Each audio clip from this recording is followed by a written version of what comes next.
ব্লগারের ওয়াইফের সাথে তিনি মানে আমাদের নোবেল ভাই তিনি তাকে কোলে নিয়ে, যদি সহজ বাংলায় বলি, কোলে নিয়ে একটা ছবি পোস্ট করেছে এবং আমাদের জন্য দোয়া করবেন এরকম একটা স্ট্যাটাস দিয়েছে, আমি যদি ভুল না করে থাকি, তাই না? হ্যাঁ, তো ওটা আসলে কেন, কিভাবে হলো? ওটা কিভাবে হলো, ওই সময় আমাকে কলও দিয়েছে, মানে ছবি পোস্ট করার পর কল দিয়েছে যে লাস্ট যে ইনসিডেন্টটা ছিল ওটা সেম জিনিসের জন্য, সেটা হচ্ছে ড্রাগস। ওর যার সাথে ছবি পোস্ট করেছে ও মূলত ড্রাগ এডিক্ট। আমি যদি ভুল না করে থাকি সেটা ফুড ব্লগার। ড্রাগ নেওয়ার পরেই ওরা হচ্ছে লোকে কাইন্ড অফ মেন্টালি আনস্টেবল হয়ে যায়, তখন এগুলো পোস্ট করে। ফোন দেওয়ার পর কি বলেছিল যে বলছি দেখো আমি কি পোস্ট করছি। তারা টাকাটা পেতো কোথায়? আমার হচ্ছে কোয়েশ্চেন এটা, যে নিশ্চয়ই তোমরাও টাকাগুলো আলাদা করে ফেলেছিলে নোবেলের থেকে, এবং সেও তো অনেক দিন যাবত কনসার্ট করে না। থেকে কখনো আমি বা ওর মা আমরা কেউ কখনো, কিন্তু কনসার্ট তো আমরা নোবেল ভাইকে দেখি না কনসার্ট করতে। না, প্যান্ডেমিকের সময় তো কনসার্ট ছিলই না। আর তাহলে টাকাগুলো কোথা থেকে আসছে?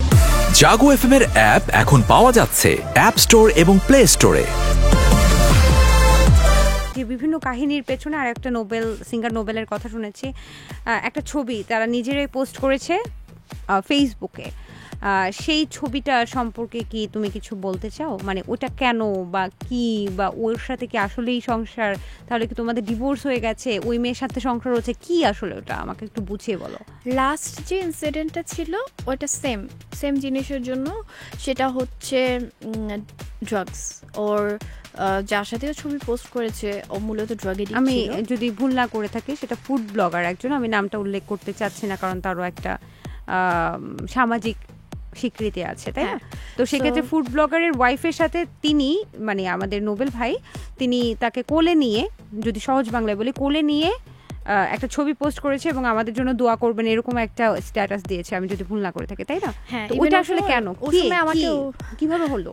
ওটা কিভাবে হলো, ওই সময় আমাকে কলও দিয়েছে, মানে ছবি পোস্ট করার পর কল দিয়েছে যে, আর আমার মনে হয় না আমি সবগুলো কথা খুব ক্যামেরার সামনে বলতে পারবো। কল দিয়েছে, দেখছো আমি কি পোস্ট করছি? তা আমি বলছি যে তোমাকে, হ্যাঁ। তো আমি বলছি যে, আমি বললাম যে না, আমি দেখছি পোস্টে। মানে বলছে না, বলে কি যাও দেখো আমি কি পোস্ট করছি। তা আমি বলছি তুমি কি খাইছো? বলে কি আমি অনেক কি আবার খাইছি। তো আমি বলছি যে আচ্ছা ঠিক আছে।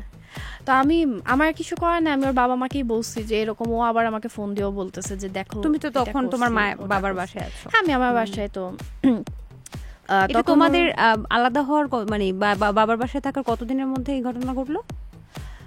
বাবার বাসায় বেশি দিন না। আর আমার হচ্ছে বাবার বাসায় থাকাটা বলতে, যখন ও কত শোতে যেত তখনও কিন্তু আমি মানে আমি শোতে না গেলে কিন্তু আমি, তোমাদের সম্পর্কটা ছিল ওই অবস্থায় সে এই ছবিটা পোস্ট করে এবং তোমাকে ফোন দেয়। তারপরে কি হলো? না, এর মধ্যে অনেক কিছু আছে, মানে ওগুলো বললে অনেক বেশি লং হয়ে যায় স্টোরিটা। তুমি একটু ছোট করে আমাকে বলো। এর মধ্যে হচ্ছে ডিবিতে একবার যাওয়া হচ্ছে, ওখান থেকে ওদের কিছু ডিসিশন ছিল, আইন শৃঙ্খলা বাহিনীর কিছু ডিসিশন ছিল, আর অনেক কিছু মিক্স আপ ছিল। কিন্তু লাস্টে যে কাহিনীটা, ওটা হচ্ছে ওই মেয়েটা ড্রাগ এডিক্ট ছিল। অ্যান্ড ওরা কোনো কারণে হয়তো বা সেম ডিলারের কুড়িগ্রামে কেন গেল?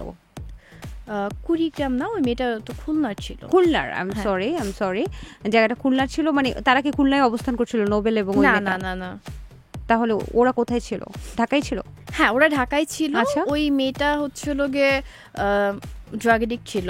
আচ্ছা, ওটা ওর হাজবেন্ড বুঝতে পারে নাই। তো ওভাবে হচ্ছিল গিয়ে হয়তো বা কোনো একটা মিউচুয়াল ডিলার অথবা সামথিং এর মাধ্যমে ওদের পরিচয় হয়।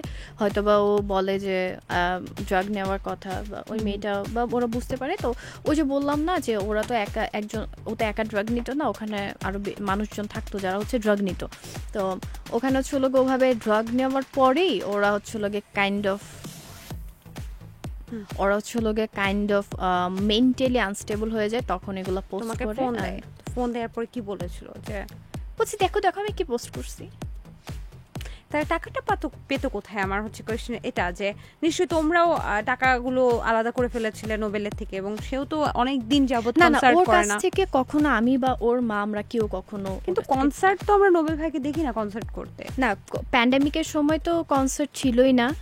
আর তাহলে টাকাগুলো কোথা থেকে আসতো? কিছু জমানো টাকা ছিল, যখন আমরা বিয়ে করে আমাদের কিছু ইয়া ছিল, প্ল্যানিং ছিল যে একটা গাড়ি নিব, একটা ফ্ল্যাট নিব, কিছু জমানো টাকা ছিল, ওগুলাই অনেকদিন চলে গেছে। আচ্ছা আচ্ছা। তো তারপরে হচ্ছিল গিয়ে ওর যে হাজবেন্ড, মেয়েটার হাজবেন্ড, ওভাবে এসে পরে ওই মেয়েটাকে নিয়ে যায়।